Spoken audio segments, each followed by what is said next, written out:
ask you, what would you say about a person whose intention it was to destroy the Kaaba? You would say he's a degenerate. You would say he's the scum of the earth. The Prophet ﷺ saying that the blood of one believer is more precious than the Kaaba. And now you see it's a norm that a Muslim will take the life of another Muslim. We complain that globally the kuffar are taking our lives. But you look, if the kuffar weren't taking them, we would be taking them. You don't have to go far, you don't have to go global, you don't have to go national, you can go local. Where one gangster will pop off another gangster. One Muslim will pop off another Muslim because he wants to be the baddest drug dealer in town. Because he wants to have the greatest street cred in town. And he will kill his Muslim brother because he's deluded by this dunya. I often wonder, what will these people do on their day of judgment when they stand in front of Allah subhanahu wa ta'ala, and the wife will come and she will say, oh Allah, this is the man who left me a widow. I often wonder, what will they do on the day of judgment when the child will come and he will say, oh Allah, this is the man who left me an orphan.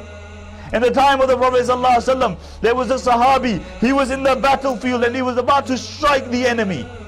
And when he saw that the Sahabi was about to strike him, he threw down his armor and he said, Ashhadu la ilaha illallah. And the Sahabi still struck him. And when they came back to the Prophet ﷺ and they told the Prophet ﷺ what had happened, the Prophet ﷺ became so enraged. He said, what will you do on the day of judgment when this person will come with the kalima la ilaha illallah?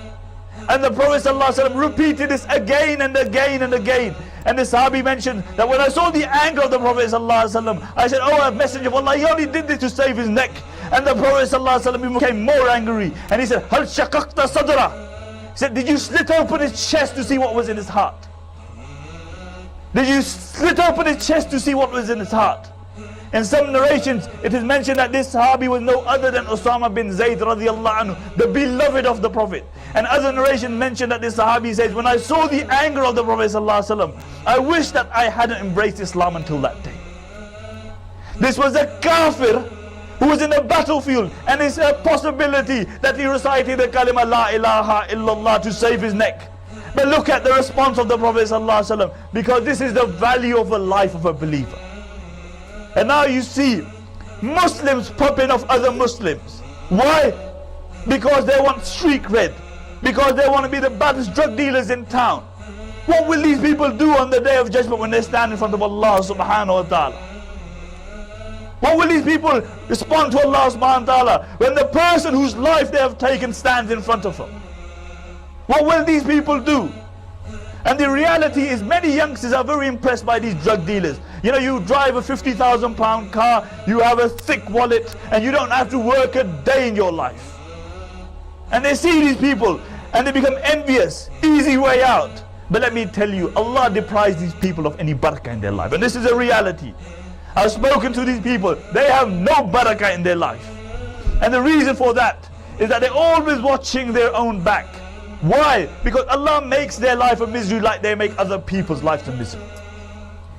Like they make other innocent people's lives a misery.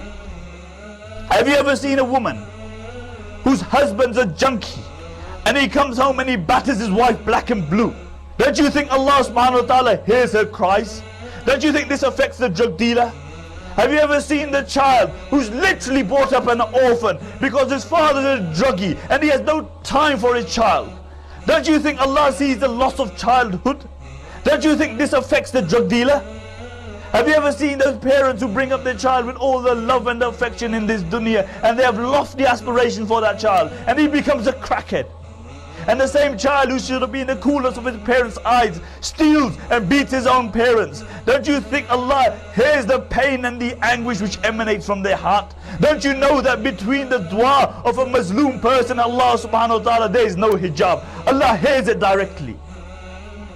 How many people's lives do these people make a misery? And how many youngsters suck up to these guys? Make them their role models. Let me tell you, these people are not men. These people are bloodsuckers of innocent people because they are number one and they don't give a jack about anybody else. And this is a reality. They don't care. They don't care if they spoil people's homes as long as they drive their big cars and they have their thick wallets.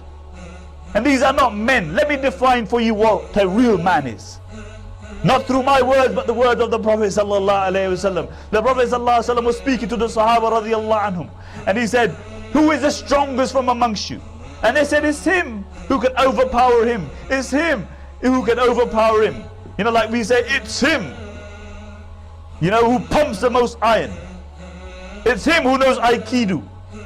It's him who the gunman, you know, will take other people's lives without a flinch, and then he'll regard himself bad. The Prophet ﷺ said, no, it's not them. It's that person that when he's angry, he can control his anger. This is a real man. Because it's easier to punch out somebody's lights than to forgive a person. This is a real man. And therefore understand that if you are well impressed by these people, the drug dealers, etc., then you're a weak person. A real man is him who can control his nafs, because he understands that on the day of judgment he will stand in front of Allah subhanahu wa ta'ala, and whatever action he has done in this dunya, he will have to answer in front of Allah subhanahu wa ta'ala. That is a real man. A man who can control his anger when he's angry. Control his anger when he's angry. Control his anger when he's angry. إلهي أنت ربي ذو الجلال